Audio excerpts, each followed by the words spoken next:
global e-commerce company has suffered a cyber breach. The company ships goods worldwide, processes credit cards, and has an internal clinic that stores employee medical records. A crisis meeting is called to discuss the regulatory implications.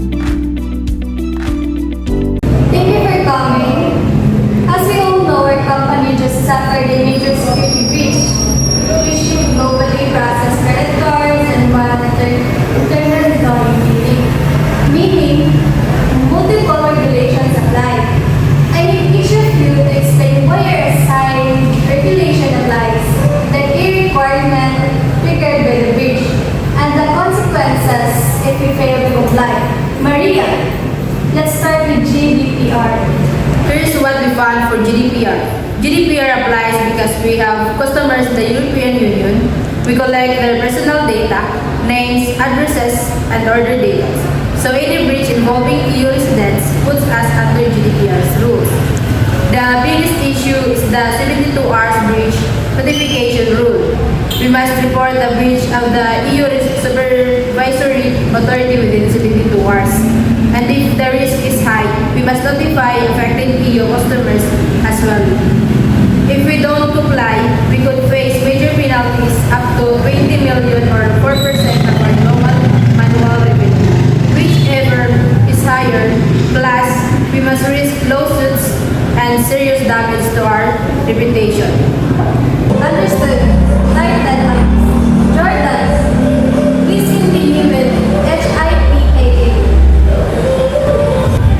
Thank you. Here is HIPAA's impact.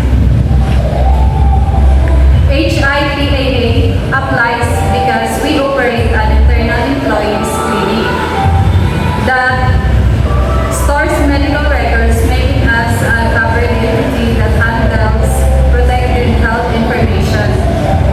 HIPAA requires a formal breach notification, which means notifying affected employees, reporting to the Department of Health and Human Services, public notice if more than 500 employees' records were exposed.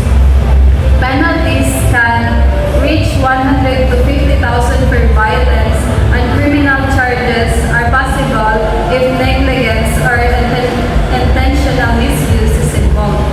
Not to mention the breakdown of trust among employees. That's serious. Sam, how about PCI DSS? Here's our summary for PCI DSS. For PCI DSS, affects us because we process and store customer credit card information for online purchases that which we have exposed cardholder data. The mandatory step is a forensic investigation by PCI approved assessors.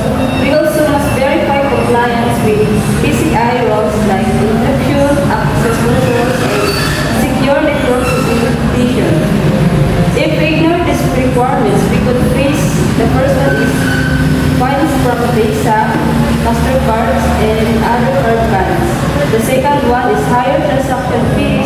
The third one is possible removal of our ability to accept credit card payments. The last one is financial liability for fraud losses.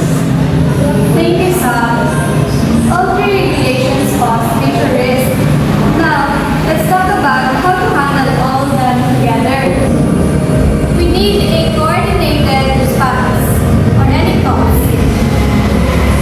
GDPR gives us a strict 72 hours window, so we need to confirm what EU data was affected as fast as possible.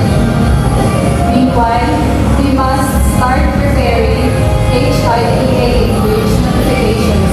Employees will want clear communication.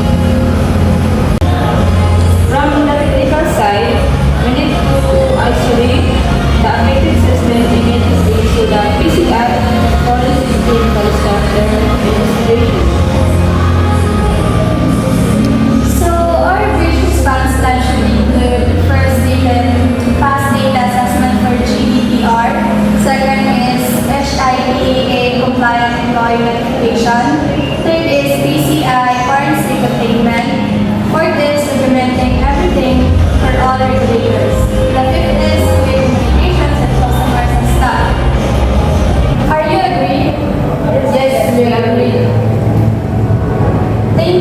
everyone.